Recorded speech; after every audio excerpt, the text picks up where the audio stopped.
Assalamualaikum warahmatullahi wabarakatuh. Waalaikumsalam warahmatullahi wabarakatuh. Selamat pagi ibu-ibu anggota gugus 3 semuanya. Pagi. Apa kabarnya hari ini? Alhamdulillah luar biasa. Allah Akbar. Senyum yang ceria. Aku pasti bisa. Yes.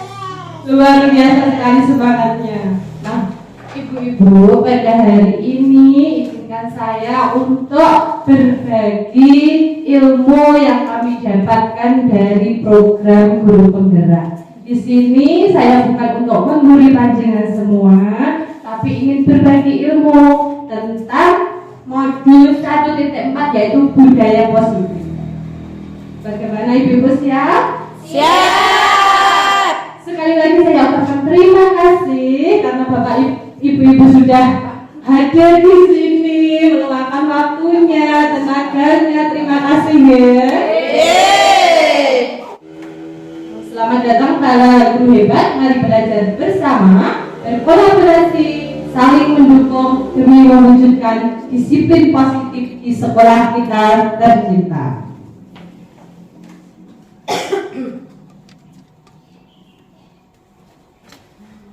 Nah, topik yang akan kita bahas pada pagi hari ini yaitu budaya positif. Banyak sekali Bapak Ibu, nanti topiknya ada 6. Kita akan berbagi ilmu. Yang pertama tentang disiplin positif dan nilai-nilai kebajikan universal. Yang kedua tentang teori motivasi, hukuman dan penghargaan serta restitusi. Yang ketiga yaitu tentang keyakinan kelas. Dan yang keempat yaitu kebutuhan dasar manusia dan dunia berkualitas. Yang kelima tentang restitusi yaitu 5 posisi kontrol guru. Dan keenam tentang penerapan segitiga restitusi.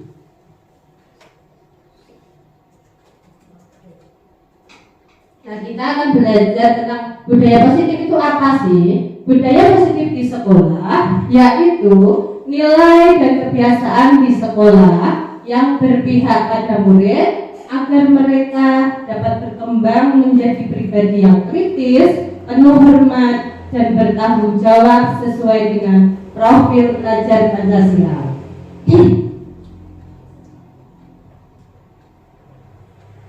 Nah, di sini salah satu tanggung jawab seorang guru itu adalah bagaimana menciptakan suatu lingkungan positif yang terdiri dari warga sekolah yang saling mendukung, saling belajar, saling bekerja sama, sehingga tercipta kebiasaan-kebiasaan baik.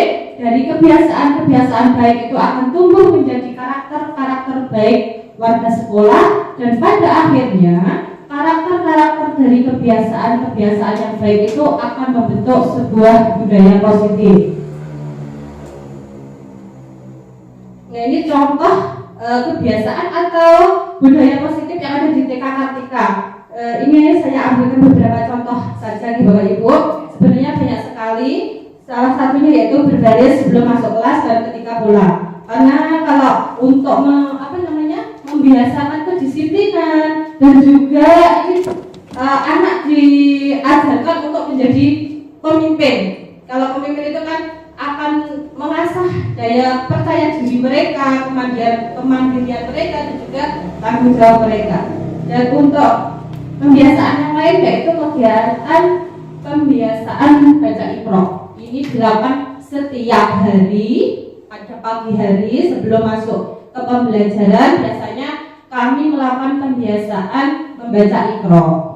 Dan untuk kegiatan Jumat, pembiasaan hari Jumat yaitu kegiatan Jumat Ayo Bersedekah. Jadi di sini anak-anak diajarkan untuk memasukkan infak ini seikhlasnya, dan nanti hasilnya atau uang yang dikumpul itu akan disalurkan kepada orang-orang yang membutuhkan, atau mungkin ada siswa yang sedang sakit itu untuk menjenguk seperti itu. Nah, lanjut. Ini pendidikan menurut Ki Hajar Dewantara yaitu menuntun segala kodrat yang ada pada anak-anak agar mereka dapat mencapai keselamatan dan kebahagiaan yang setinggi-tingginya, baik sebagai manusia maupun sebagai anggota masyarakat. Nah, di sini kita sebagai pendidik itu diibaratkan sebagai seorang petani kalau menurut Ki Hajar Dewantara, di mana kita bertugas untuk menuntun, misalnya kita anak-anak kita itu diibaratkan padi. Kita menanam padi itu kan harus dirawat, harus diberi pupuk, harus dibersihkan dari hama-hama. Nah, tugas kita itu seperti itu. Jadi ketika kita menanam padi, ya jangan berharap tukule akan menjadi jago, akan menjadi suketeki, ya nggak mungkin kan?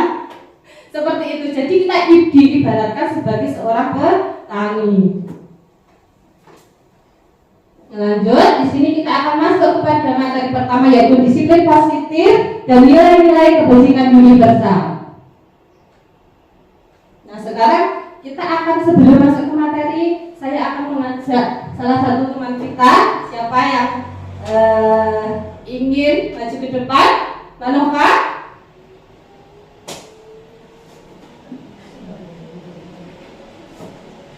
Ini paradigma, perubahan paradigma ya. Ibaratnya saya itu ada A dan B, ada Anda dan teman Anda. Ini saudara tarik ke tas, jadi ini ke tas kecil. Di sini Mbak Nova memegang ini. Ini ibaratnya ini adalah sesuatu yang sangat berharga. Kamu pegang, ya. Itu pikirkan, ini adalah sesuatu yang berharga, entah itu mungkin anak atau apa ya.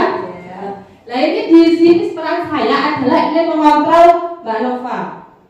Saya dengan bujukan, boleh dengan cacian atau pokoknya semua, atau mungkin dengan uang saya akan memberikannya.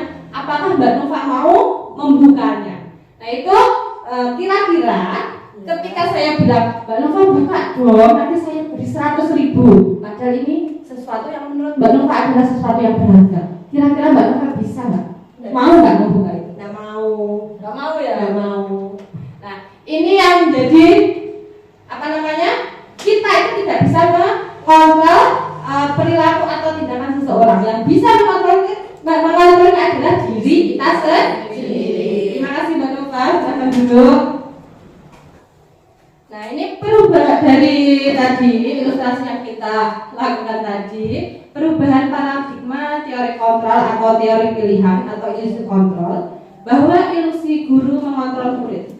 Itu kita berpikir guru itu bisa mengontrol murid, padahal itu adalah sesuatu yang tidak benar. Yang kedua yaitu ilusi bahwa kritik dan membuat orang merasa bersalah dapat menguatkan karakter.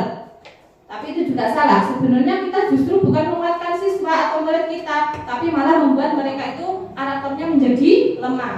Kalau kita misalkan dengan kata-kata yang membuat mereka merasa bersalah, kamu itu gimana sih, setiap hari sudah guru bilangin tapi kamu tidak berubah, kamu nggak kasihan sama ayah ibumu, seperti itu.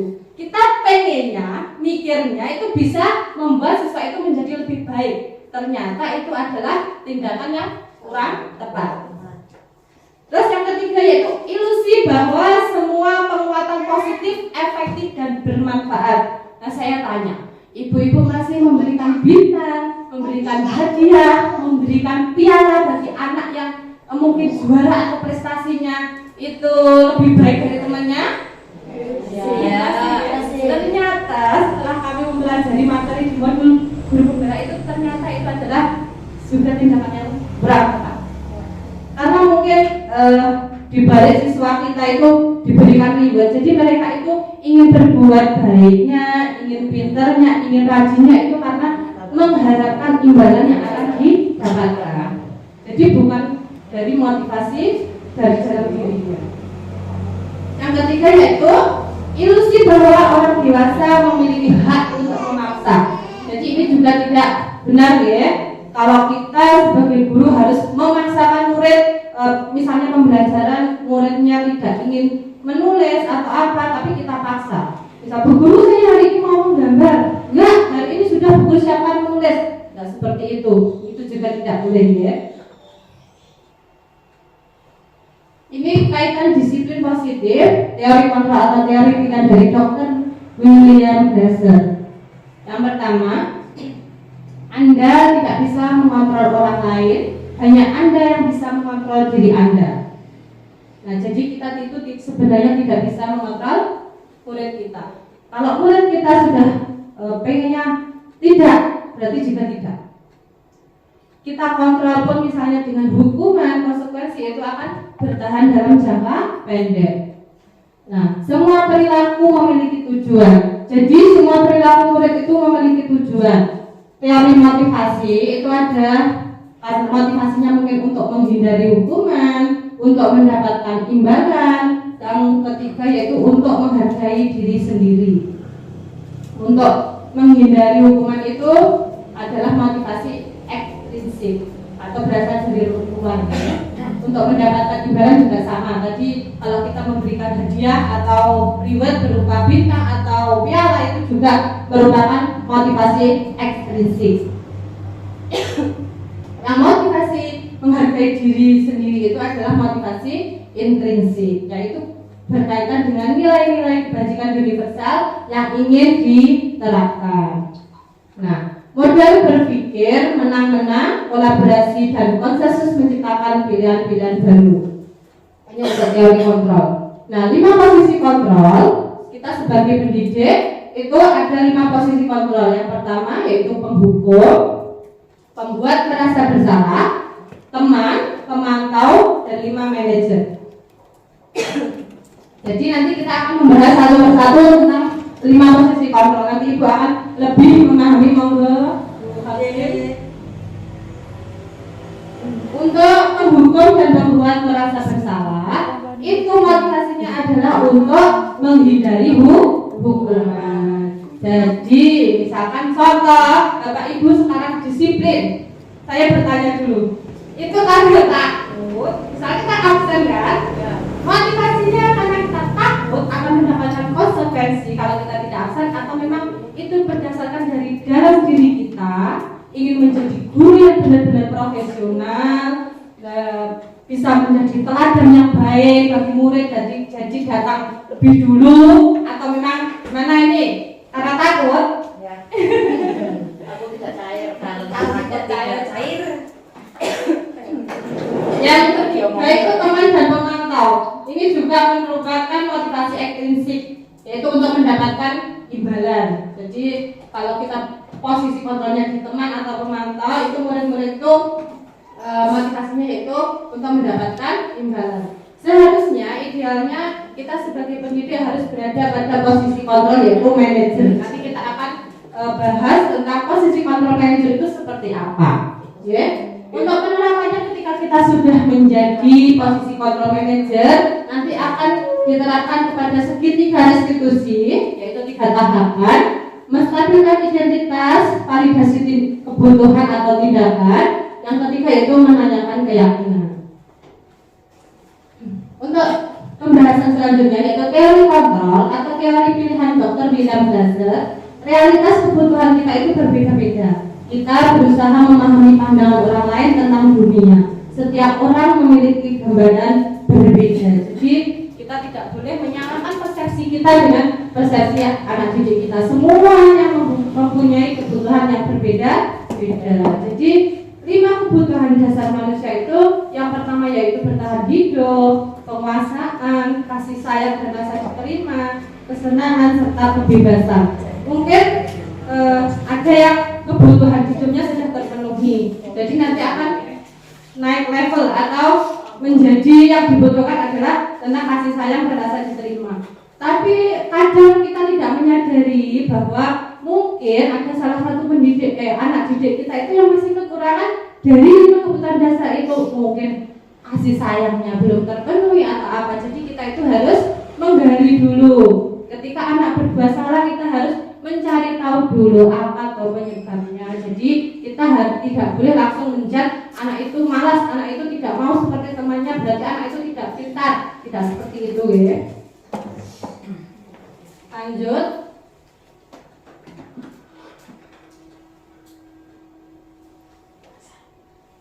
Nah sekarang saya bertanya tentang hukuman tadi ya, kita bahas tadi. Setuju atau tidak setuju? Yang pertama, hukuman dapat mendisiplinkan anak. Setuju betul? Boten. Betul setuju semua? Tidak setuju. Tidak setuju. Ya. Yang kedua, pemberian hukuman dengan hal positif seperti membaca atau membersihkan halaman sekolah dapat meningkatkan disiplin anak. Yang kedua setuju betul? Tidak setuju. Siapa yang setuju angkat tangan? Setuju. Ditambung dulu nanti budak-budaknya itu akan mengerti apa itu hukuman, apa itu reward ya. Yang ketiga, memberi penghargaan dapat meningkatkan motivasi belajar anak. Setuju betul? Setuju. Siapa yang setuju? Oke. Siapa yang tidak setuju? Saya. Oke, kita lanjut dulu. Nanti kita bahas di belakang. Nah, ini nilai-nilai kebajikan universal ya. Nilai-nilai kebajikan adalah sifat-sifat positif manusia yang merupakan tujuan mulia yang ingin dicapai setiap individu. Nilai-nilai tersebut bersifat universal dan lintas bahasa, suku, bangsa, agama maupun latar belakang. Setiap perilaku atau perbuatan memiliki suatu tujuan. Ini menurut Dr. William Glasser pada teori kontrol. Nah, dengan mengaitkan nilai-nilai kebajikan yang diyakini seseorang, maka motivasi intrinsik akan terbangun sehingga menggerakkan motivasi dari dalam untuk dapat mencapai tujuan mulia yang diinginkan. Contohnya ini contoh sederhana saja biar ibu-ibu paham tentang nilai kebajikan. Misalkan kita dulu COVID-19, kita percaya untuk menjaga keselamatan atau kesehatan kita itu harus memakai masker. Itu peraturan pemerintah juga seperti itu. Tapi kita menyadari dari dalam diri kita sendiri bahwa untuk menjaga keselamatan kita harus kesehatan atau keselamatan kita harus memakai masker. Itu adalah nilai-nilai kebajikan yang kita junjung. Jadi dengan kesadaran diri sendiri kita akan memakai masker tanpa harus dipaksa, karena kita sudah yakin kalau untuk menjaga keselamatan tadi harus memakai masker. Seperti halnya dengan memakai helm. Untuk menjaga keselamatan kita yakin nilai keselamatan itu ketika mengendarai untuk menjaganya harus memakai helm, karena kita yakin tanpa dipaksa pun kita juga akan memakainya. Seperti itu ya. Nah, selanjutnya nilai-nilai kebajikan yang ingin dicapai oleh setiap anak Indonesia kita kenal dengan profil pelajar Pancasila. Sudah hafal Ibu dimensi profil pelajar Pancasila? Sudah. Kita punya lagunya ya. Coba kita nyanyikan dulu ya. Beriman, bertakwa, berakhlak mulia, mandiri, kreatif, bergotong royong, bernalar kritis, berkebinaan global. Mari kita wujudkan itulah dimensi profil pelajar Pancasila. Luar biasa, tepuk tangan. Semua sudah hafalnya. Jadi ini nilai-nilai kebajikan yang ingin kita capai setiap anak Indonesia kita, ya. Lanjut. Nah, sekarang kita tadi sudah membahas tentang disiplin positif. Selanjutnya kita akan membahas teori motivasi, hukuman dan penghargaan serta restitusi.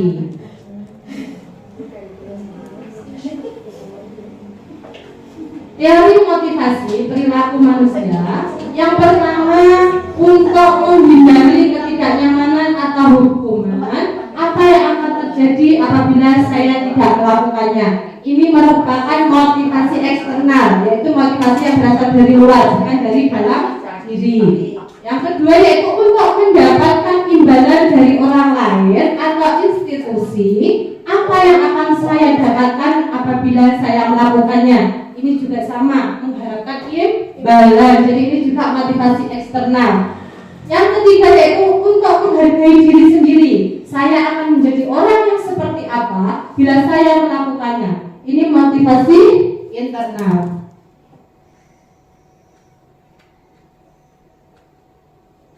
Nah, menurut Ki Hajar Dewantara, manusia yang merdeka itu artinya yaitu tidak terlepas dari perintah, akan tetapi juga cakap buat memerintah diri sendiri. Jadi ketika kita melakukan perubahan yang baik, itu seharusnya bukan karena kita takut akan konsekuensi hukuman ataupun imbalan yang ingin kita dapatkan, tapi memang benar-benar berasal dari dalam diri kita.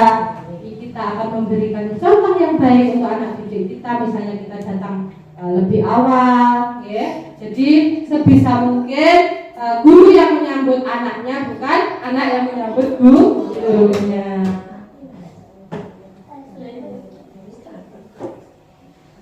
Nah, tadi kita sudah membahas pertanyaan tadi Bapak Ibu, dihukum oleh penghargaan.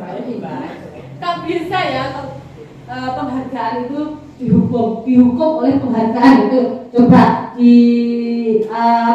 dipahami. Ternyata bahwa penghargaan berlaku sama dengan hukuman dalam arti meminta atau membujuk seseorang melakukan sesuatu untuk memenuhi suatu tujuan tertentu dari orang yang meminta atau membujuk. Dorongannya eksternal dan ada faktor ketergantungan. Beberapa dampak dari pemberian penghargaan, yang pertama yaitu penghargaan itu pengaruh jangka pendek dan jangka panjang.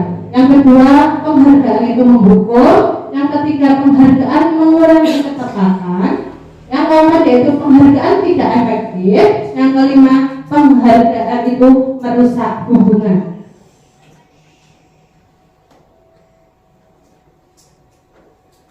Penghargaan itu juga bisa menurunkan kualitas. Penghargaan juga mematikan kreativitas, dan penghargaan mengurangi motivasi intrinsik.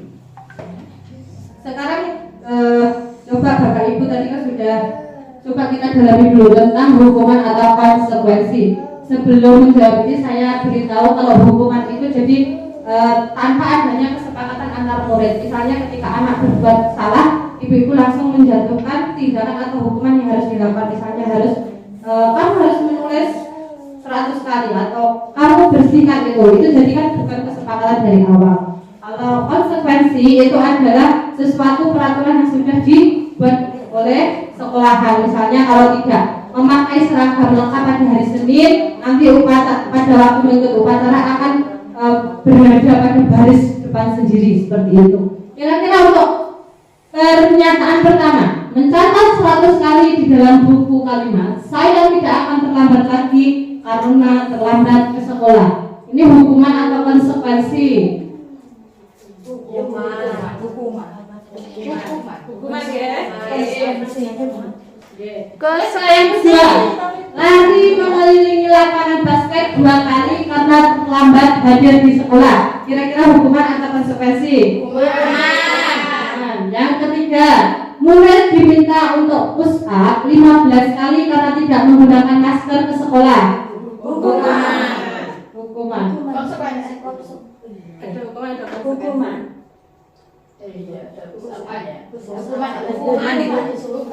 Ya, menggantikan kertas tugas teman yang telah dicoret-coret, itu hukuman atau konsekuensi?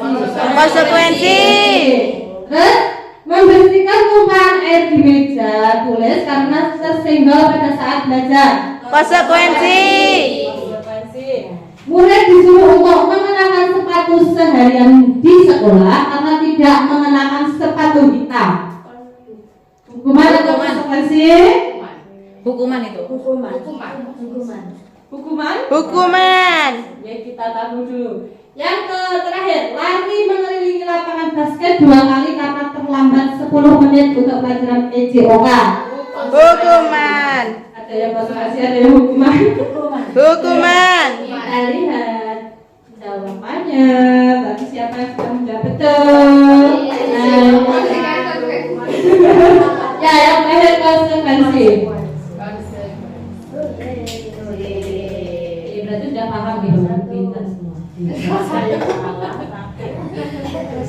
Nah, kita lanjut tentang pembahasan restitusi. Ini agak ribet. Restitusi adalah proses menciptakan kondisi bagi murid untuk memperbaiki kesalahan mereka sehingga mereka bisa kembali pada kelompok mereka dengan karakter yang lebih kuat. Restitusi juga merupakan proses kolaboratif yang mengajarkan murid untuk mencari solusi untuk masalah mereka dan membantu murid berpikir tentang orang seperti apa yang mereka ingin menjadi tujuan mulia dan bagaimana mereka harus memperlakukan orang lain. Ini pengertian dari restitusi. Untuk penerapannya nanti kita bahas di belakang. Nah, ini tadi keterkaitan antara hukuman konsekuensi disiplin. Jadi ternyata Bapak Ibu, hukuman ini akan mencetak atau membuat identitas gagal. Kenapa seperti itu? Karena dengan hukuman sesuatu yang menyakitkan harus terjadi. Kita membaca. Pernah Bapak Ibu dihukum waktu sekolah dulu? Dan masih ingatkah siapa yang menghukum? Kira-kira perasaannya yang pada saat itu sampai sekarang itu apa? Kesal atau marah? Nangis. Ya.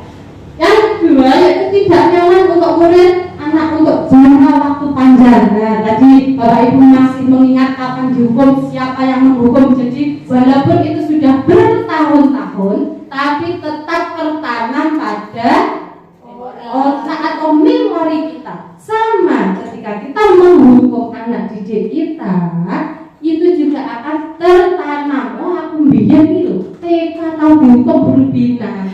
Kon resik-resik. Nah, itu semuanya akan tertanam. Jadi sebisa mungkin jangan seperti itu. Saya dulu juga pernah Bapak Ibu. Jadi waktu SMK, karena itu juga kesalahan saya, tidak ikut pramuka itu wajib hari Sabtu. Saya dihukum. Tahu hukumannya apa? Merangkak gaya apa namanya? Gaya harimau itu yang itu. Sampai siku saya itu berdarah. Jadi sampai sekarang itu saya ingat perasaan saya pada waktu itu kesal, marah. Saya mengingat guru waktu itu yang memberi hukuman itu. Jadi sebisa mungkin untuk kita sebagai pendidik jangan memberikan hukuman. Yang ketiga yaitu korban mendapatkan keadilan. Murid atau anak akan tersakiti. Perilaku pasif, agresif meningkat. Sistem tidak akan berjalan bila murid tidak takut. Berlaku hanya pada sebuah institusi, tidak berlanjut pada kehidupan nyata. Kalau hukuman itu biasanya kita peraturannya adalah misalnya harus datang tepat waktu. Terus karena terlambat, kamu harus membersihkan toilet, misalnya hukumannya seperti itu.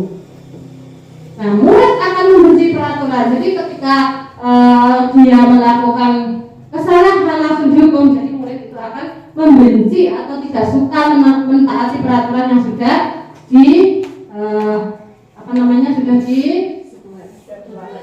berlaku. Nah, selanjutnya yaitu konsekuensi dan restitusi. Konsekuensi yaitu sesuatu harus terjadi. Ini juga tidak nyaman untuk murid, anak untuk jangka waktu pendek. Korban bisa diabaikan. Murid anak dibuat tidak nyaman. Penguatan hanya bertahan dalam jangka waktu pendek. Memerlukan monitoring dan supervisi terus-menerus dari guru, karena kalau tidak ada peran serta guru untuk mengawasi, mungkin naik murid yang datang ya akan dapat, karena dia itu takutnya hanya pada konsekuensi. Membantu penerapan mengikuti peraturan dalam masyarakat. Biasanya guru akan berkata, apa peraturannya? Mampukah kamu melaksanakannya? Seperti itu. Murid anak menghormati peraturan, jadi ini sifatnya netral, ya. Yang ketiga yaitu restitusi. Restitusi merupakan pilihan menguatkan untuk murid atau anak dalam satu waktu panjang. Korban mendapatkan ganti, murid atau anak mendapatkan penguatan, masalah terpecahkan, murid belajar bertanggung jawab untuk perilakunya, fokus pada pemecahan masalah dalam jangka waktu yang panjang. Dan apa yang kamu yakini? Misalnya pertanyaannya biasanya seperti itu. Terus apa yang yang bisa kamu lakukan untuk memperbaiki masalah ini? Nah, ini hasilnya murid akan atau anak akan menghormati dirinya dan orang lain. Ini bersikap positif.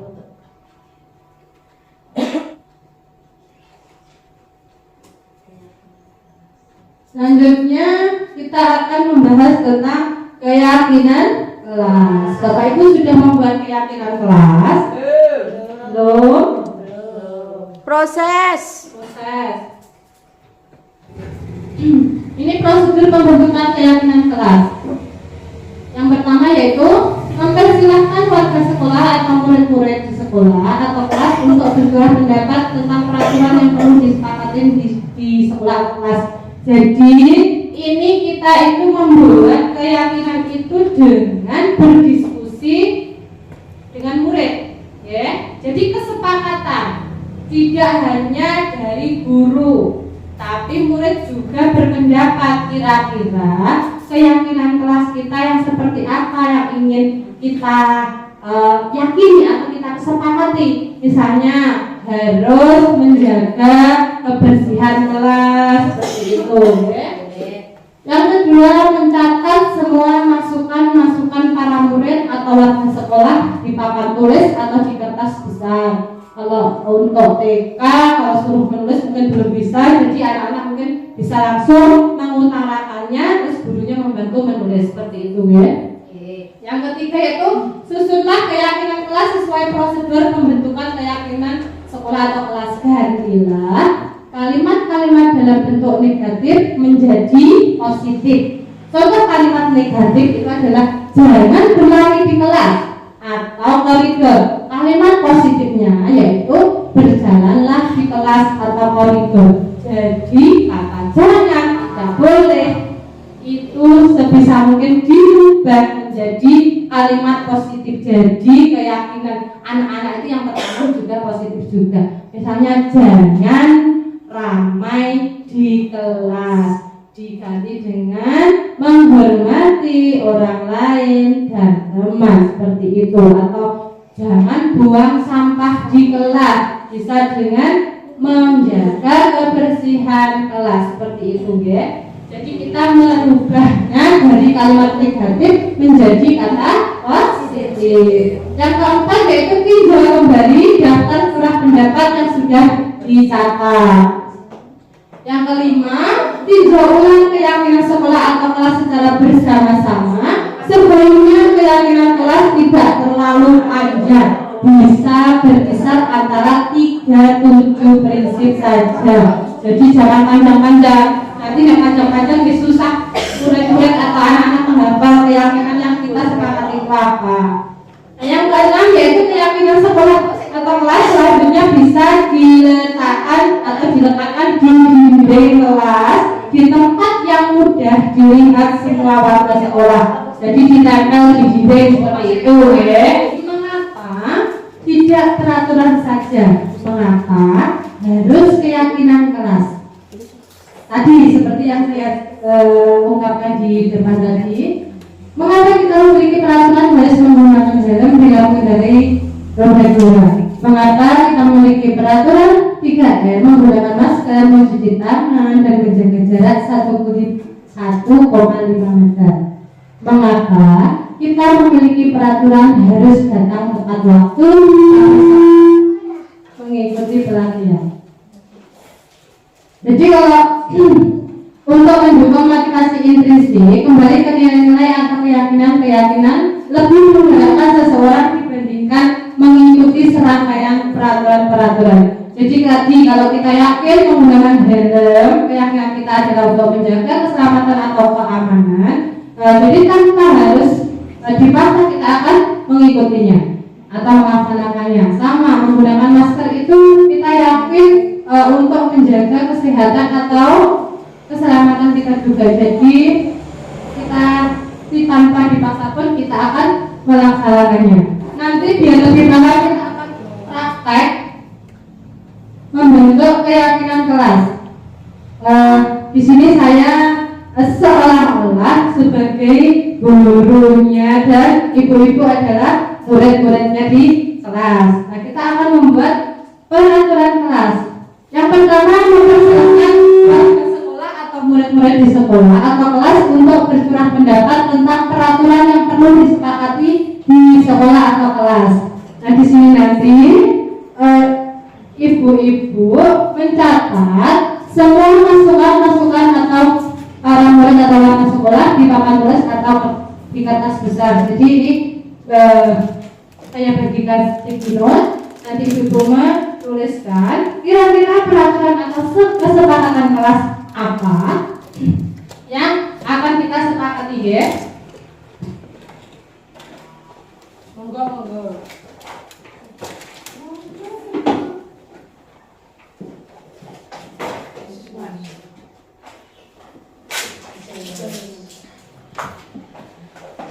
Monggo ibu bisa menuliskan, misalkan tadi pengennya tidak boleh ramai, nanti kita rubah menjadi kalimat positif. Tuliskan saja pendapat panjenengan. Kira-kira kelas yang seperti apa yang ingin panjenengan semua inginkan atau pengenkan. Nah, kita tempelkan masing-masing pendapat dari murid-murid kita. Terus nanti kita sepakati bersama kira-kira mana nilai-nilai atau keyakinan-keyakinan yang akan kita jadikan kesepakatan kelas.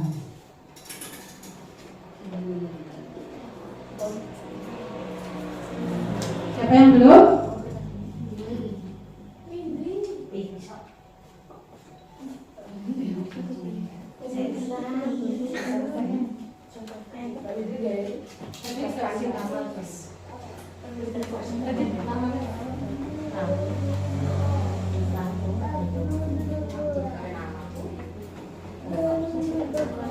Nah, ini ada anak-anak hadir tepat waktu, tidak rewel, buang sampah pada tempatnya, saling menghormati, merapikan mainan setelah bermain.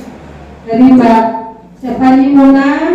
Ayo kita duduk yang rapi dan memperhatikan Bu Guru agar jadi anak hebat. Dari Mbak Yuli, merapikan kembali mainan ke tempatnya. Dari Mbak Windri, kelas yang kondusif tidak gaduh. Terus dari Bu Painem, waktu di kelas tidak boleh makan jajan. Nah, selanjutnya tidak boleh membuang sampah sembarangan. Aku ingin sekolahku bersih. Berarti ini satu ya. Jadi kita membuat kesepakatannya berdasarkan tadi curah-curah pendapat dari murid tadi. Kita rubah yang ketiga, susunan keyakinan kelas sesuai dengan prosedur pembentukan keyakinan kelas atau sekolah. Gantilah kalimat-kalimat dalam bentuk negatif menjadi positif. Jadi kalau tadi contohnya tidak boleh makan di kelas, diganti menjadi kalimat positifnya apa kira-kira? Makan jajan waktu istirahat, atau mungkin di kelas fokus memperhatikan guru seperti itu. Terus tidak mengobrol saat Bu Guru menjelaskan di depan kelas. Kira-kira kalimat positifnya apa? Tidak boleh mengobrol, memperhatikan penuh ya. Terus ada lagi waktu sama kelas yang kondusif, tidak gaduh. Berarti sama ya, kelas yang kondusif. Kata tidak gaduhnya bisa bersikap tenang seperti itu.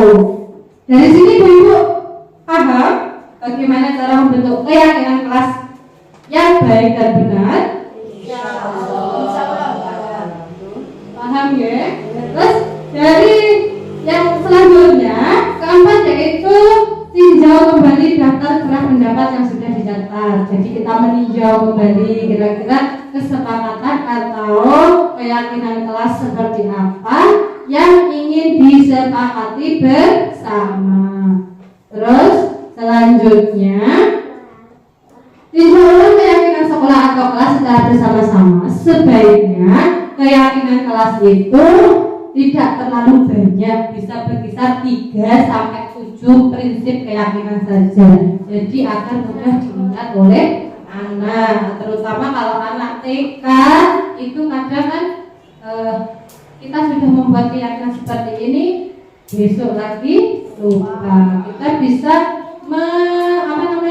mengkombinasikan dengan lagu. Ibu-ibu kan sudah tahu juga, ini namanya cari apa? Ini namanya cari apa? Apa kata cari tempat? Anak sekolah tidak boleh Nah, seperti itu. Jadi anak-anak akan senang dan juga mengingatnya lebih mudah lagi. Selanjutnya, keyakinan sekolah atau kelas bisa diletakkan di dinding kelas di tempat yang mudah dilihat semua warga kelas. Jadi ini nanti dibikin yang bagus, misalnya di kertas yang ukurannya besar itu, atau di print, atau pokoknya sekreasi kita ditempel di kelas. Kalau anak TK mungkin bisa dikasih gambar-gambar yang menarik sehingga anak-anak juga akan mudah untuk mengingatnya. Selanjutnya ini contoh keyakinan kelas. Yang pertama yaitu bekerja sama menjaga kebersihan kelas. Jadi tadi yang tidak boleh membuang sampah sembarangan, tidak boleh mengotori kelas, lebih baik dirubah menjadi kalimat positif, yaitu bekerja sama menjaga kebersihan kelas. Yang kedua, saling peduli, menghargai dan membantu sama lain. Jadi biasanya kan kalau anak TK itu egosentrisnya masih sangat tinggi, kadang mainan saja berebut. Jadi daripada kita membuat keyakinan kelas tidak boleh menyakiti, tidak boleh mengejek, tidak boleh seperti itu, kita rubah menjadi kalimat yang lebih positif. Yang ketiga itu menjaga dan meletakkan barang sesuai tempatnya. Jadi tadi ada yang tidak boleh mainannya diberantakin gitu guys. Nah itu bisa dirubah menjadi menjaga dan meletakkan barang sesuai tempatnya. Terus yang selanjutnya yaitu mengerjakan tugas tepat waktu. Jadi biasanya kalau anak-anak disuruh belajar mewarnai atau melipat atau menggunting, kadang bicara sendiri, cerita sama temannya, akhirnya lupa kalau harus dikasih tugas bu guru. Jadi daripada kita membuat peraturan tidak boleh bicara sebelum selesai menyelesaikan tugas, lebih baik kalimatnya dirubah menjadi kata positif, yaitu mengerjakan tugas tepat waktu. Yang ketiga yaitu tepat waktu dan aktif di kelas. Jadi ini anak-anak bisa melakukan diskusi atau tanya jawab dengan guru, dengan teman, jadi bersikap aktif. Tidak hanya guru saja yang ceramah mereka mendengarkan, tapi anak-anak juga diberi kebebasan untuk berpendapat. Nah selanjutnya kita akan membahas tentang kebutuhan dasar manusia dan dunia berkualitas. 5 kebutuhan dasar manusia itu ada 5 yaitu bertahan hidup, kasih sayang dan rasa diterima, kebebasan, kesenangan, dan juga penguasaan.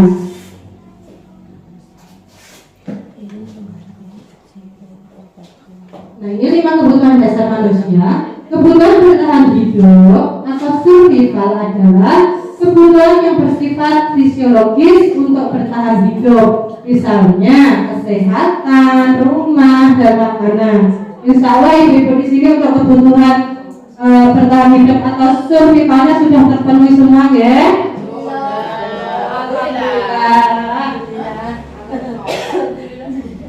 Yang kedua yaitu kebutuhan akan kesenangan, adalah kebutuhan untuk mencari kesenangan, bermain dan tertawa. Bayangkan hidup tanpa kenikmatan apapun betapa menyedihkan. Jadi ketika kita bertemu dengan teman-teman kita, bercanda, bergurau, kita bisa saling tertawa, itu merupakan salah satu kebutuhan kesenangan kita.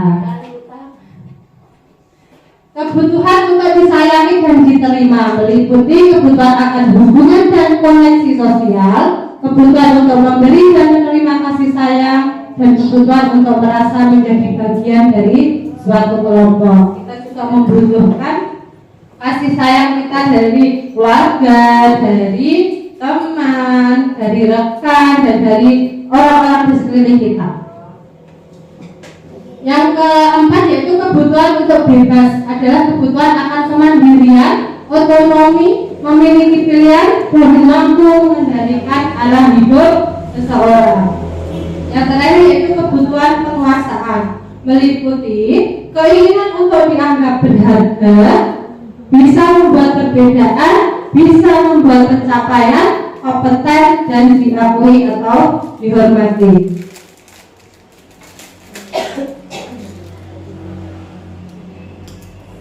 Nah, selanjutnya Bapak Ibu, kita akan belajar tentang 5 posisi kontrol. 5 posisi kontrol tadi ada 5, yaitu penghukum, pembuat merasa bersalah, teman, pemantau, dan juga manajer. Nah, ini 5 posisi kontrol atau penghukum dan pembuat merasa bersalah itu akan membuat identitas gagal. Kenapa seperti itu? Ketika kita berada pada posisi kontrol penghukum, guru berbuat menghadik, menunjuk-unjuk, menyakiti dan juga menyindir. Guru berkata, kamu tidak melakukannya, awas ya, rasakan. Itu ciri-ciri posisi penghukum. Hasilnya, murid akan memberontak dan menyalahkan orang lain atau juga akan berbohong. Kaitan dengan dunia berkualitas, murid meletakkan guru di luar dunia berkualitasnya. Murid akan berkata, biarkan saja, nanti juga parah-parah lagi, atau setiap hari dimarahi, jadi muridnya sudah kebal, sudah terbiasa dengan marah-marah itu. Nah, yang kedua yaitu membuat merasa bersalah. Biasanya itu guru akan berbuat berserangan dan mengatakan seharusnya bla bla bla bla bla. Ibu kecewa, kamu itu kok seperti ini setiap hari, biasanya akan seperti itu. Nah, guru berkata, kamu seharusnya kamu itu sudah tahu. Ibu lelah sekali mengatakannya. Ibu tidak tahu lagi bagaimana harus bicara sama kamu. Kamu sulit sekali dibilangin. Biasanya itu kalau kita berada pada posisi membuat merasa bersalah. Nah, hasilnya akan menyembunyikan, menyangkal dan berbohong. Ini biasanya murid akan seperti itu. Terus murid meletakkan guru di dalam dunia berkualitas. Murid akan berkata, maafkan saya Bu. Nah, identitas berhasil atau sukses kontrol dari luar, mengharapkan imbalan atau ketergantungan pada orang lain. Teman, itu guru membuat alasan-alasan untuk murid. Contoh katanya, ayolah lakukanlah demi ibu. Masa kamu tidak mau? Ingat, tidak, ibu pernah bantu. Jadi ini murid akan ketergantungan. Murid meletakkan guru di sebagai yang sangat penting di dunia berkualitasnya. Nah, ini juga murid akan berkata, saya pikir bapak ibu atau teman saya. Ternyata begitu. Ketika kita tidak berperilaku seperti biasanya, murid akan menganggap kita itu bukan teman mereka lagi. Nah, selanjutnya yaitu pemantau.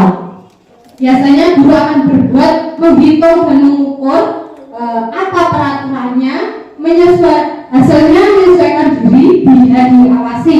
Kalau tidak diawasi mungkin juga tidak akan disiplin lagi. Murid meletakkan guru, peraturan dan hukum di dunia berkualitas. Murid akan berkata berapa banyak bintang yang saya harus peroleh, berapa halaman yang harus saya selesaikan, biasanya akan seperti itu. Nah, yang selanjutnya yaitu identitas berhasil atau sukses, menghargai diri sendiri, berada pada posisi control manager, mengajukan pertanyaan, apa yang kita yakini, apa yang bisa kamu kerjakan untuk memperbaiki kesalahanmu, serta menguatkan pribadi, dan murid meletakkan dirinya sebagai individu yang positif dalam dunia berkualitas. Nah, murid akan berkata, bagaimana caranya saya bisa memperbaiki keadaan. Ini kalau di posisi menghukum, mungkin dampaknya bagi murid akan mengulangi kesalahan, untuk membuat merasa rendah diri, dan untuk pada posisi kontrol. Hasilnya murid akan lemah, tidak mandiri dan ketergantungan. Ketika kita berada pada posisi pemantau, hasilnya menitik beratkan pada sanksi atau hadiah untuk dirinya.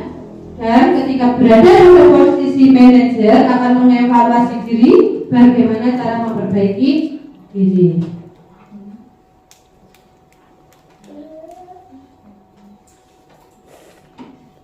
Ini contoh video singkat tentang posisi kontrol guru. Jadi ibu akan lebih memahaminya.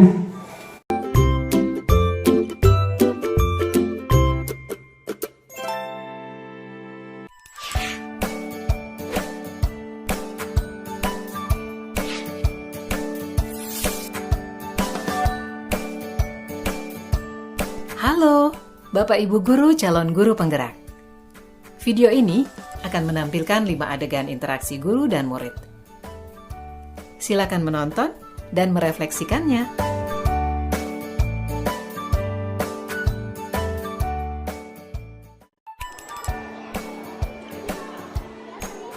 Pagi anak-anak, silahkan PR yang kemarin ibu berikan diletakkan di meja. Anton, kamu sudah mengerjakan belum? Belum mengerjakan saya, Bu. Kamu selalu ya nggak ngerjain PR. Sekarang kamu duduk di depan, lalu tulis. Saya berjanji tidak akan mengulangi lagi. Saya berjanji akan berusaha menjadi murid yang rajin belajar. Sampai pelajaran saya selesai.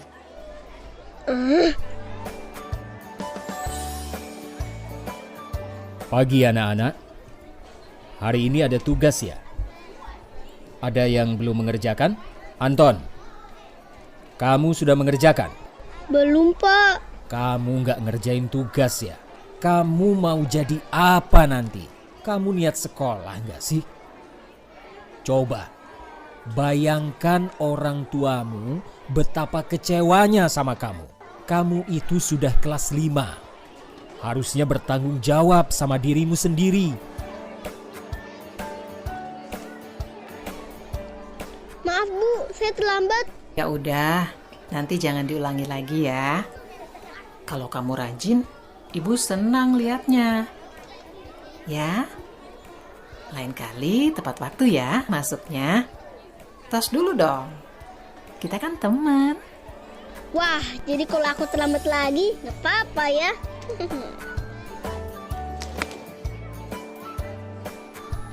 Kamu kok nggak pakai baju olahraga? Bapak catat, kamu sudah 3 kali loh nggak ikut olahraga bulan ini. Iya, Pak. Sudah 3 kali berarti saya dapat sanksi, Pak.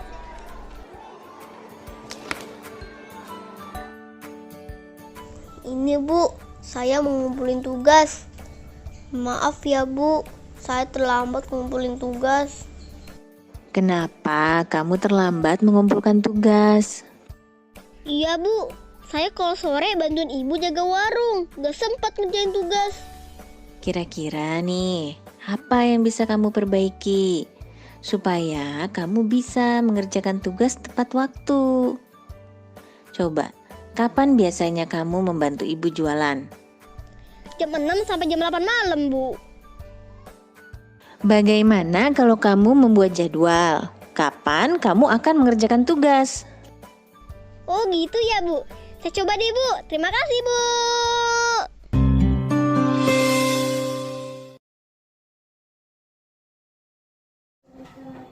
Tadi kita sudah melihat tentang video 5 posisi kontrol. Dari video tadi kira-kira Ibu sudah bisa merefleksikan diri. Saya berada pada posisi mana ya? Tampon. Yang masih pada posisi kontrol mungkin teman, pemantau. Mulai sekarang ayo kita berubah menjadi posisi kontrol di manajer. Siap? Untuk posisi kontrol manajer itu penerapannya bisa dengan segitiga restitusi. Apa itu segitiga? restitusi. Ini segitiga restitusi itu melalui 3 tahapan, yaitu pertama yaitu menstabilkan identitas. Di sini setiap orang itu pasti pernah melakukan kesalahan. Kamu bukan satu-satunya yang pernah melakukan ini. Misalkan kita berbicara kepada murid kita seperti itu. Nah, yang kedua yaitu validasi kebutuhan. Kita bisa berkata, kamu tentu punya alasan mengapa melakukan ini. Adakah cara yang lebih efektif untuk mendapatkan apa yang kamu butuhkan? Nah, selanjutnya yaitu menanyakan keyakinan. Kita kaitkan dengan keyakinan-keyakinan yang sudah kita sepakati. Misalkan kita bertanya, nilai-nilai apa yang telah kita sepakati? Atau juga bisa bertanya, kamu ingin menjadi orang yang seperti apa?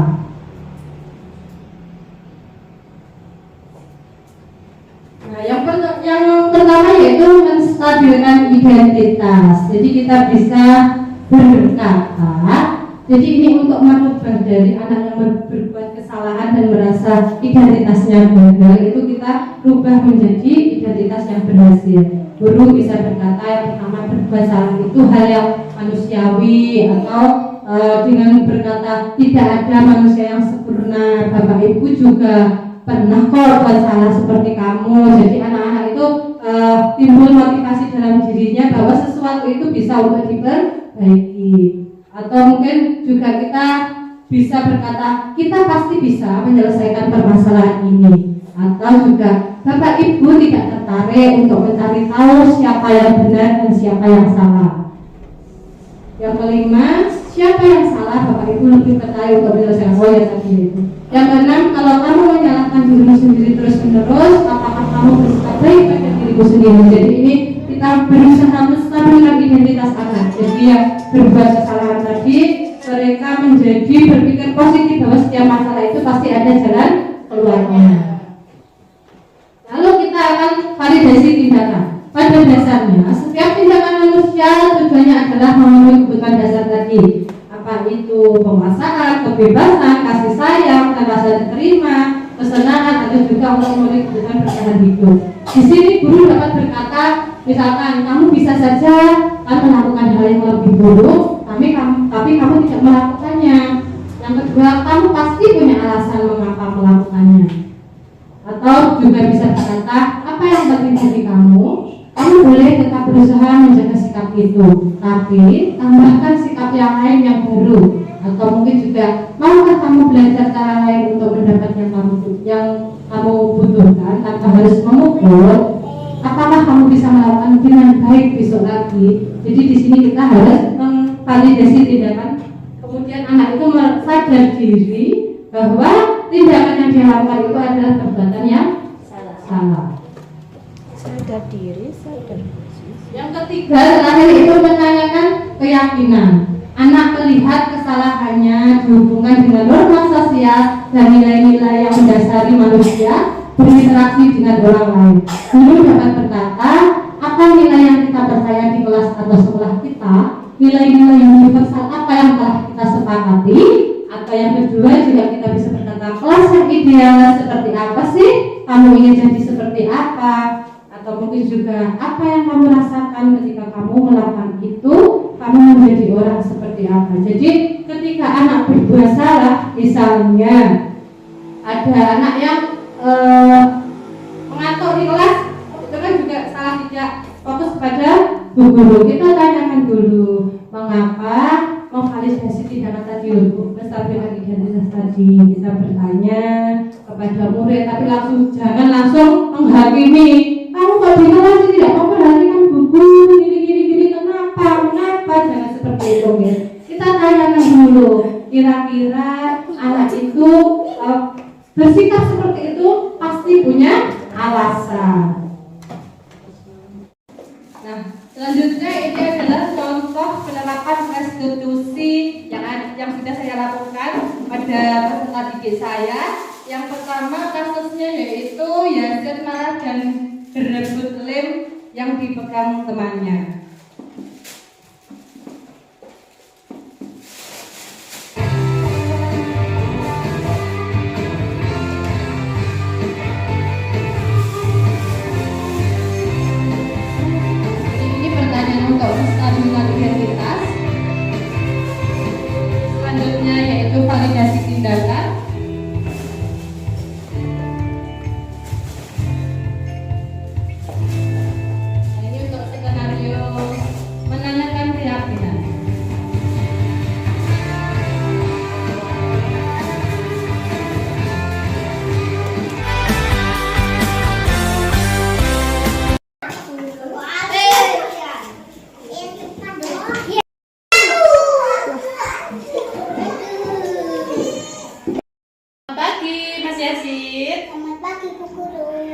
Bu Guru memanggil Mas Yasid ke kamar, tahu nggak kenapa?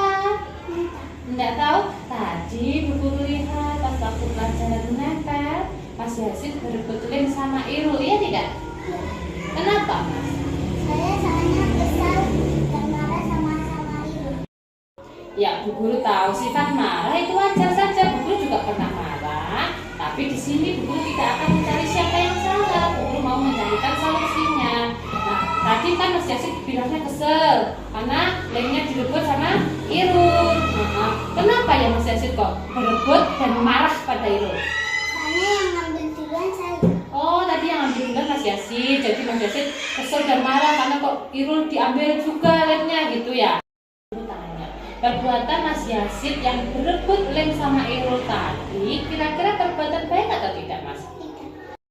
Perbuatan Mas Yasid tadi yang berebut lem sama Irul, terus Mas Yasid merasa marah dan kesal, kira-kira perbuatan tadi itu tidak sesuai dengan keyakinan kelas kita atau kesepakatan yang kita buat kemarin, yang mana, Mas? Harus sabar dan sayang. Nah, hebat, kita harus sabar dan sayang ke Taruna. Nah, berarti Mas Yasid tidak akan mengulangi perbuatan tadi ya? Tidak ya? Oke, hebat. Sekarang kita itu harus sayang teman, harus saling berbagi, tidak boleh berebut. Tos dulu.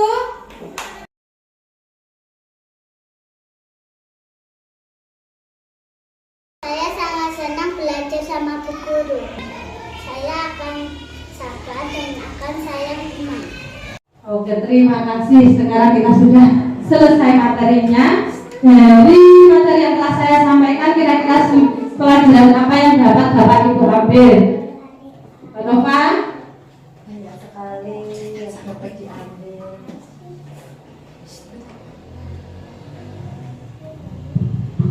Banyak sekali kegiatan hari ini yang dapat diambil, mulai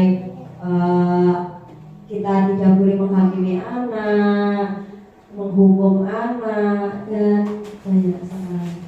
Terima kasih Mbak Nova. Nah, terima kasih Ibu-Ibu. Saya mengucapkan banyak terima kasih sekali. Ibu-Ibu sudah mau hadir untuk belajar bersama dengan saya di sini.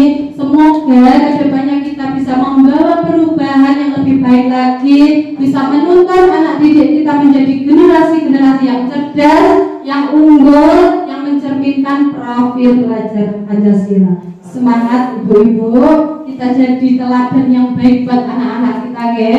Terus semangat untuk melakukan perubahan, jadilah pembelajar sepanjang hayat. Tidak ada kata tua untuk belajar. Kita harus tetap semangat untuk terus berkembang, ya. Terima kasih. Wassalamualaikum warahmatullahi wabarakatuh. Waalaikumsalam warahmatullahi wabarakatuh. Sebelum kita akhiri sesi pada pagi hari ini, biar lebih semangat lagi, ayo kita salam guru bergerak. Kalau saya bilang salam guru bergerak, bilang tergerak, bergerak, menggerakkan, ya. Oke, 1, 2, 3. Salam guru bergerak, Bergerak, bergerak, menggerakkan. Oke, terima kasih.